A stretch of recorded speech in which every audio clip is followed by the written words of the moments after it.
A college is conducting a study to determine the patterns and number of degrees that it's been awarding to students from different majors over the past 11 years. Data for 5 different majors is shown in the table.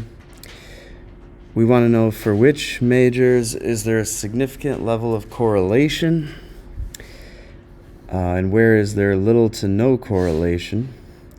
We also want to be able to find a regression equation which could allow us to predict the number of degrees that would be awarded at some future date. So I'm going to just do an example with the horticulture here. So what I'm going to do is I'm going to transfer the data to a Desmos window. In Desmos, you'll want to click plus, then add a table. Then I'm going to put the calendar years in the X. Okay, so that's 1999, 2000, and so on, all the way up through 2009. Okay, then for the Y, I'm just going to put the number of degrees for horticulture only. Okay, there's several different degrees mentioned. Okay, so let's do 16, 25, 21, 15, 20, 20, 14, 16, 12, 12, and 6. Click the magnifying glass. You can zoom to the data that you've entered, and you can see the type of scatter plot that it makes. So we're going to try to find the best fit line that goes through this data, right? So all we have to do is type in that command y1 tilde mx1 plus b, and this generates the statistically best fit line that goes through the data. It will give us an R correlation coefficient. A -1 or a 1 would be perfect correlation. It would be a perfect line. 0 would mean that there is no correlation whatsoever. This is a little bit closer to -1 than 0. So you could say there's significant downward sloping trend here. So there is a correlation that's significant. Now, how do you know if it's significant or not? I suppose some textbooks would vary in their explanation of what's significant or not. You could search for the cutoff that some textbooks use. It says R is not significant between -0.632 and 0.632. So that's how you decide. So we're going to say that for horticulture, there is a significant correlation. The R was -0.76, which is large enough in size to be considered significant. Okay. Now, let's say that you want to add another degree onto your table. How could you do it? Well, let's say I want to add the dental hygiene. Okay, then what you could do is go back to your Desmos. You could actually use the same table that you already started. Just go over and type in a Y2. And now you can add the dental hygiene values. So that's going to be 60, 49, and so on.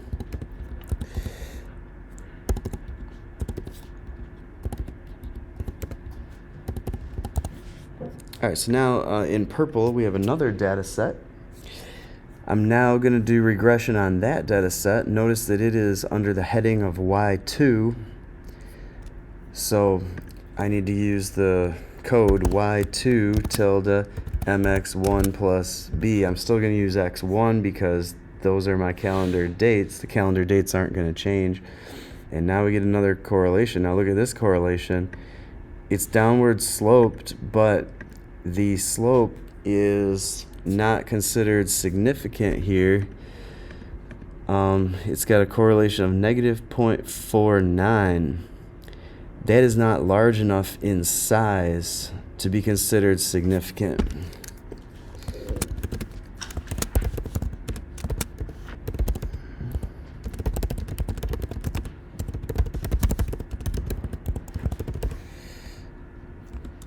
the R was negative 0.49.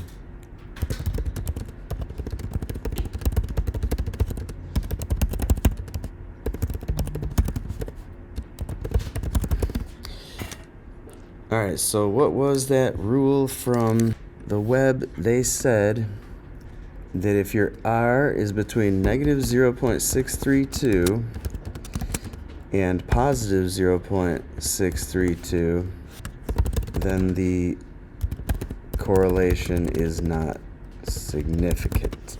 Okay? Now, for those measures that do have a significant level of correlation, we have to find the regression line from the Desmos. So, go to the Desmos, and then for this first one I did, where there was a significant correlation, I'm going to get the M and the B values from the program. So negative 1.209 and 2439. All right, you'll now want to put those slope and intercept into a line equation. The general line equation is y equals mx plus b. This is going to be, of course, for horticulture. So I'll now type my equation, attach your m, your slope, to the letter x, and then put plus 2439. You've now created the regression equation, which could be used to make a prediction about the future.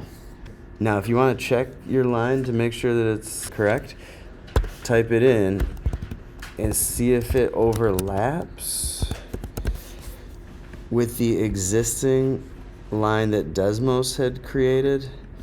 So see, the green is the equation that I just made. The black is their regression.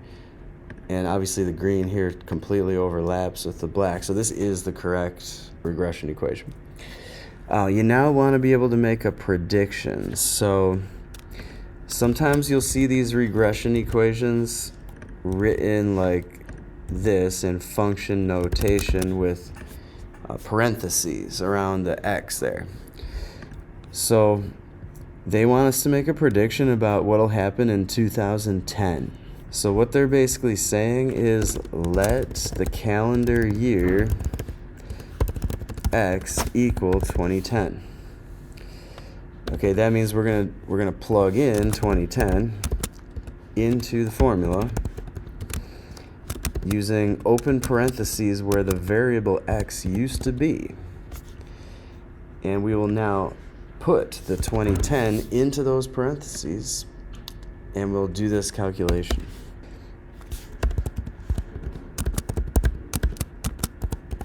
You can do that, and you get your prediction. 8.9 is the prediction.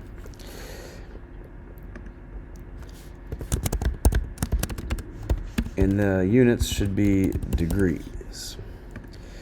All right, at the very end, you should come up with a statement. You want to come up with a statement explaining the meaning of your findings. One of the things that you might be asked is to explain the meaning of the slope in the context of the problem. Super common question that could be asked. Also, they may say, explain the meaning of the intercept in the context of the problem. And then they might say, what does y of 2010 tell us in the context of the problem? These are very common questions that could be asked. Okay, so if we look at our slope, it's negative 1.209. So now I have to make a statement about it, what it means. I would say something like this. For each year that passes, the number of horticulture degrees awarded is decreasing, or let's say decreases by approximately 1.2. degrees. Or you might say 1.2 degrees lost per year. So that pretty much sums that one up. Now, when you're talking about the intercept, you want to talk about the initial value in the context of the problem.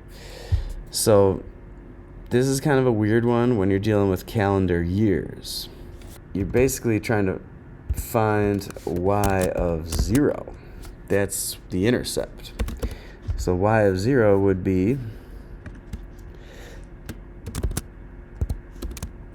2439. All right, so what does this mean?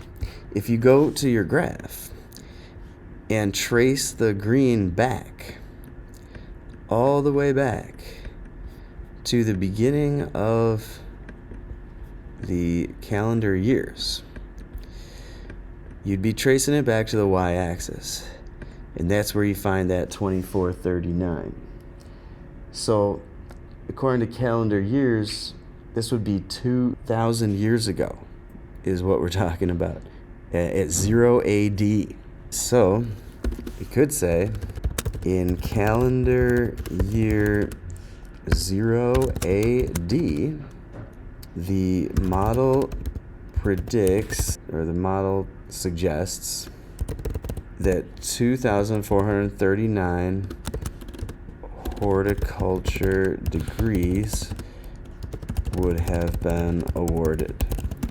It's important to note that we didn't really take any data from 0 AD. In fact, the college that they're referring to probably didn't even exist at that time. Brookdale College, let's see, it is in New Jersey, so that definitely didn't exist in 0 AD, so they didn't give out those degrees at that time.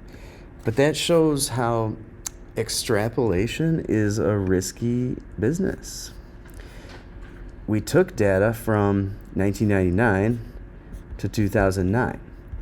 If we were making a prediction in that range of those dates, that would be called interpolation.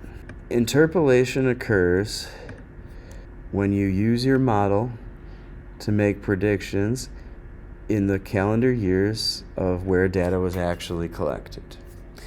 It is extrapolation to take data and use it to make a prediction outside the range of data that was collected. That could be for the future, like future dates, or in this case, it would be using it for a past date.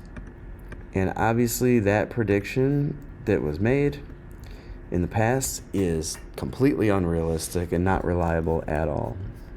So you should say that if that's the case.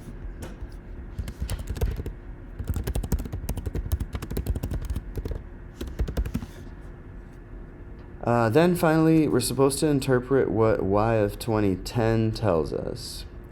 So we found that y of 2010 was 8.9. And so just put it into a sentence. Here's a sentence. In the calendar year 2010, the model predicts that Brookdale College will award 8.9 horticulture degrees.